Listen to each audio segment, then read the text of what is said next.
الحمد للہ رب العالمین والصلاة والسلام علی الانبیاء والمرسلین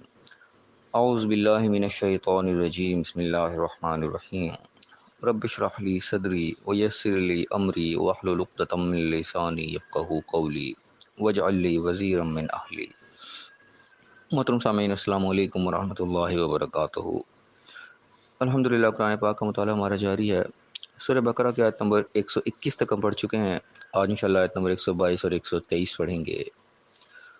اعوذ باللہ من الشیطان الرجیم بسم اللہ الرحمن الرحیم۔ یا بنی اسرائیل اذکروا نعمتی التی انعمت علیکم وانی فضلتکم علی العالمین۔ اے بنی اسرائیل، آج کی آیات میں یہاں پہ اللہ تعالیٰ دوبارہ ایک بار بنی اسرائیل سے مخاطب ہوا ہے۔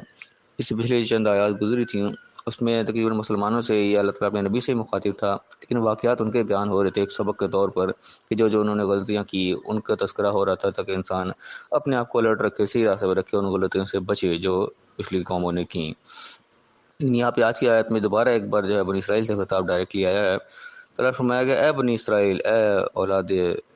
یعقوب، اذکروا نعمتی التی انعمت علیکم، یاد کرو اس نعمت کو جو میں نے تم پر کی، وانی فضلتکم علی العالمین، اور میں نے تم کو تمام جہانوں پر اہل عالم پر فضیلت بخشی۔ اب یہاں پہ تمام جہانوں پر فضیلت بخشی کیا مطلب؟ بعض سے غلط فہمی رہتی ہے کہ وہ سب سے یعنی کہ چنی ہوئی قوم تھی، وہ سب سے بلند و بالا قوم تھی۔ یہاں اصل میں نشانی اس چیز کی ہے کہ ہم نے تمہیں ایک عروج بخشا تھا، گویا کہ سب کے ٹاپ کوالٹی پہ، ٹاپ پرائرٹی پہ تم چلے گئے تھے، ایک نقطۂ عروج پہ تم پہنچ گئے تھے، سب کو تم نے گویا کہ پیچھے چھوڑ دیا تھا۔ اس طرح کا آتا ہے نا، ایک سپر پاور کو اپنے آپ کو سمجھنے لگ جاتا ہے، اپنے آپ کو سب سے بلند مقام پر پہنچ جاتا ہے، سب سے زیادہ عزت اس کی دنیا میں ہو جاتی ہے۔ تو یہ گویا کہ ایک عروج کا وقت ان کے اوپر آیا تھا، جس طرح مسلمانوں پہ ایک عروج آیا تھا، مسلمان ایک دھوا چھا گئے تھے پورا۔ آج ہم دنیا میں دیکھ رہے ہیں جو اپنے آپ کو سپر پاور کہتے ہیں، جو طاقتیں ہیں، وہ اس کو گویا کہ دنیاوی معاملات میں ایک قسم کے عروج پر ہے، سب سے اوپر ان کو لیا جاتا ہے کہ سب سے طاقتور یہ ہے جی۔ تو اسی طرح بنی اسرائیل پر بھی ایک وقت آیا تھا، اللہ وہ اس وقت کو یاد کرا رہا ہے کہ وہ میری اس نعمت کو یاد رکھو میں تم پر کی ہے، اور نعمتوں میں ان کی سب سے بڑی نعمت تھی کہ ہم نے تمہیں ایک عروج بخشا تھا، تم سب سے زیادہ آگے نکل گئے تھے، سب کو تم نے پیچھے چھوڑ دیا تھا۔ تو اس کے بعد سبقنے لائق بات کیا آ رہی ہے کہ وَاتَّقُوا يَوْمًا لَا تَجْزِي نَفْسٌ عَن نَفْسٍ شَيْئًا، تو ڈرو اس دن سے، احساس رکھو اس دن کا، بچو اس دن سے جس دن کوئی جان کسی جان کی کوئی کام نہیں آئے گی۔ یعنی کہ جب انسان پہنچ جاتا ہے ٹاپ کو پوزیشن پر پہنچ جاتا ہے، ایک نقطۂ عروج پر پہنچ جاتا ہے، تو انسان اکثر اوقات جو ہے وہ بہک جاتا ہے، انسان کے اوپر اتنی طاقت آ جاتی ہے، اس کے اندر کوئی طاقت کا نشہ اس کو چڑھ جاتا ہے کہ وہ ان راستوں سے ہٹنا شروع ہو جاتا ہے جو راستے ترقی والے ہوتے ہیں، جن راستوں پہ چل کے وہ ترقی پر آیا تھا، ان راستوں کو آہستہ آہستہ چھوڑنا شروع کر دیتا ہے۔ اور اکثر یہ قوموں کو اس طرح ہوتا ہے، عروج کے بعد جو زوال آتا ہے اسی وجہ سے ہوتا ہے کہ انسان وہ کام چھوڑ دیتا ہے جن کی وجہ سے عروج اس کو حاصل ہوا ہوتا ہے، کیونکہ وہ ماحول ایسا ہو جاتا ہے کہ انسان کو ہر طرف آسانی ہو جاتی ہے، ہر طرف آسائشیں مل جاتی ہیں، تو انسان کے اگلی آنے والی نسلیں جو ہیں وہ اس محنت کو بھول جاتی ہے جو اس محنت اس کے بڑوں نے کی ہوتی ہے، جس محنت کے نتیجے میں وہ ایک عروج ملا ہوتا ہے۔ اگلی نسلوں کو اس چیز کا احساس نہیں ہوتا، تو اس محنت کو چھوڑ بیٹھتے ہیں، تو آہستہ آہستہ پھر وہ زوال پذیر ہونا شروع ہو جاتے ہیں۔ تو یہاں پہ بھی اس قسم کا تذکرہ ہے کہ اس دن سے بچو کہ ایسا کوئی برا وقت آ جائے جو کوئی کسی کا کام نہیں آئے گا، کیونکہ جب انسان عروج پر ہوتا ہے، ایک ٹاپ پوزیشن پر ہوتا ہے، اس کو ہر کوئی اس کا جناب حامی بنا ہوتا ہے، اس کا مددگار بنا ہوتا ہے کہ ہم آپ کے ساتھ ہیں، ہم آپ کے ساتھ ہیں۔ وہ کہتے ہیں نا چڑھتے سورج کی ہر کوئی پوجا کر رہا ہوتا ہے، جب انسان چڑھتے سورج کی طرح ہوتا ہے تو ہر کوئی اس کے ساتھ ساتھ مکھیوں کی طرح چمڑا ہوتا ہے اس کے ساتھ کہ ہم بھی آپ کے ساتھ ہیں، ہم بھی آپ کے ساتھ ہیں۔ لیکن جب برا وقت ہو پھر کوئی کسی کے ساتھ نہیں ہوتا، ہر کوئی چھوڑ جاتا ہے، اپنے بھی چھوڑ جاتے ہیں اکثر اوقات۔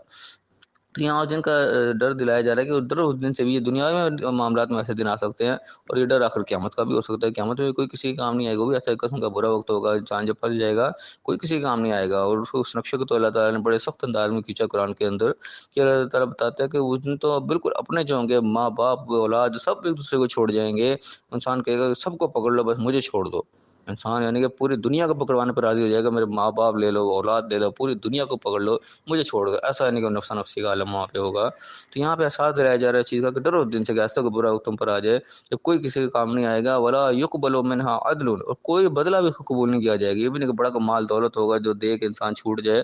یہاں پہ یعنی کہ دنیا میں جب انسان عروج حاصل کر لیتا ہے تو بڑا مال دولت آ جاتا ہے، ہر چیز دنیا کی آ جاتی ہے، لیکن وہ وقت ایسا ہوگا کہ تمام مال دولت ہر چیز وہ بھی انسان کو سمجھاتا ہے اللہ تعالیٰ اس طریقے سے وہ بھی آیات میں اللہ نے بتایا کہ انسان کے پاس پوری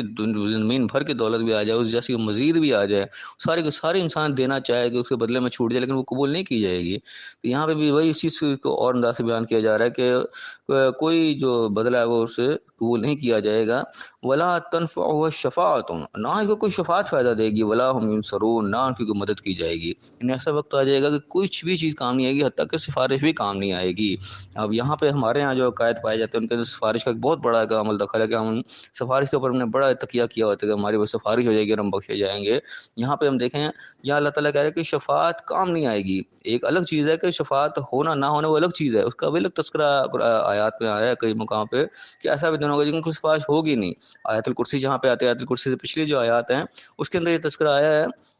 کہ ایسا دن ہوگا کہ جس دن کوئی شفاعت ہی نہیں ہوگی، یعنی کوئی ایسے بد نصیبی ہوں گے جن کو شفاعت نصیب ہی نہیں ہوگی، شفاعت ان کے لیے کی ہی نہیں جائے گی۔ لیکن یہاں ان لوگوں کا تذکرہ نہیں، یہاں ان بد نصیبوں کا تذکرہ ہو رہا ہے جن کو شفاعت نفع نہیں دے گی۔ یہاں پہ الگ قسم آئی ہے، وہاں پہ شفاعت ہی نہیں ہونی، یہاں شفاعت ہو رہی ہے لیکن نفع نہیں دے رہی۔ تو گویا کہ یہ بھی ہم ذہن میں رکھیں کہ ایسے بھی سچویشن وہاں پہ ہو سکتی ہے کہ شفاعت ہوگی بھی، تو ہمارا جو تقیہ ہے نا کہ سفارش ہوگی ٹھیک ہے ہو جائے گی، لیکن آگے نفع نہیں دے گی، کہ اللہ تعالیٰ کیٹیگری یہاں پہ بیان ہو رہی ہے کہ شفاعت بھی جو ہے گویا کہ مسترد کر دی جائے گی، ریجیکٹ کر دی جائے گی، اس کے کام ہی نہیں آئے گی۔ تو یہ بھی یعنی کہ ایک سوچنے لائق بات ہے، خالی ہم شفاعت کے اوپر نہ لے کے بیٹھ رہے ہیں، ایسے لوگ بھی ہوں گے شفاعت بھی ان کی ہو جائے گی لیکن اس کے باوجود وہ شفاعت اس کو نفع ہی نہیں دے سکے گی، اس کو کام ہی نہیں آ سکے گی، اس نوعیت کو جرم ہو چکا ہوگا کہ وہ شفاعت بھی وہ اس کو نفع نہیں دے سکے گی، شفاعت اس کو سزا سے بچا نہیں سکے گی۔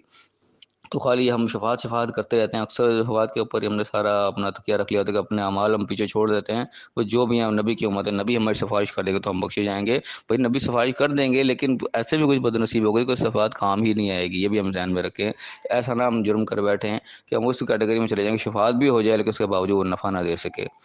تو اس کے بعد ولا ینصر کوئی مدد پھر نہیں ملے گی۔ یعنی کہ یہ اس برے وقت سے ڈرایا جا رہا ہے، برا وقت کہیں بھی آ سکتا ہے، دنیا میں بھی آ جاتا ہے، ایسے جگہ میں انسان پھنس جاتا ہے کہ سارے اپنے ہوتے ہیں ساتھ لیکن اس کے باوجود وہ کچھ ہی کام نہیں آ رہے ہوتے، سفارش کرنے والے موجود ہوتے ہیں کہ سفارش بھی آگے چل نہیں رہی ہوتی، ایسی سچویشن بن جاتی ہے کہ دنیا میں بھی آ جاتی ہے۔ اللہ تعالیٰ اس دن سے بھی ڈرا رہا ہے اور قیامت والے دن بھی ایسا ہی معاملہ ہوگا جس دن کوئی کسی کا کام نہیں آئے گا۔ تو یہ یعنی کہ سمجھنے لائق بات ہے ان آیات کے اندر کہ جب انسان کے اوپر عروج آتا ہے کہ اچھا وقت آتا ہے، اس وقت انسان کو بڑا الرٹ رہنے کی ضرورت ہے کہ اچھے وقت کے بعد پھر ظاہر ہے برا وقت ہی آنا ہوتا ہے۔ اچھا وقت تو آ گیا، اچھا وقت اگر آپ نے نہیں سنبھالا، اس کو اس میرٹ پہ نہیں رکھا جس پہ اللہ تعالیٰ کا یعنی کہ منشا ہے، اس کے مطابق نہیں چلیں گے تو اس کے بعد پھر برا وقت پھر آگے انتظار کر رہا ہوگا۔ ظاہر ہے کہ اچھائی کے ساتھ بھی برائی ہے، آگے اس اچھائی سے مزید اچھائی تو نہیں ہو سکتی، مزید ہم اچھے اسی راستے پہ چلیں گے تو اچھے سے اچھا ہوتا جائے گا، لیکن اگر راستہ چھوٹا اور وہ جو اعمال تھے جس کے نتیجے میں اچھا وقت ملا تھا وہ اعمال چھوٹ گئے اگر، تو پھر